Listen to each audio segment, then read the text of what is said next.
ஆந்திர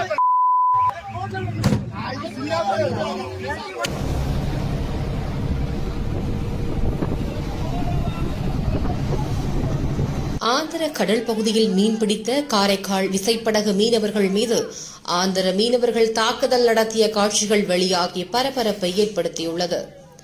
காரைக்கால் கிளிஞ்சல்மேடு பகுதியைச் சேர்ந்த மீனவர்கள் 2 விசைப்படகுகளில் கடந்த 3ஆம் தேதி கடலுக்கு சென்றபோது ஆயுதங்கள், கம்புகள், ராக்கெட் வெடிவீசி ஆந்திர மீனவர்கள் தாக்குதல் நடத்தியுள்ளனர்.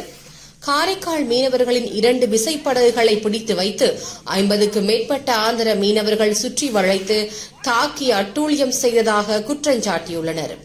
காரைக்கால் மீனவர்களிடமிருந்த வாக்கி டாக்கி, வலைகள், மீன்கள், செல்போன்கள் போன்றவற்றையும் பறிமுதல் செய்துள்ளனர். இந்நிலையில் மீனவர்கள் நடுக்கடலில் தாக்கிக் கொள்ளும் காட்சி வெளியாகி அதிர்ச்சியை ஏற்படுத்தியிருக்கிறது. காயமடைந்த காரைக்கால் மீனவர்கள் மருத்துவமனையில் சிகிச்சை பெற்று வருகின்றனர்.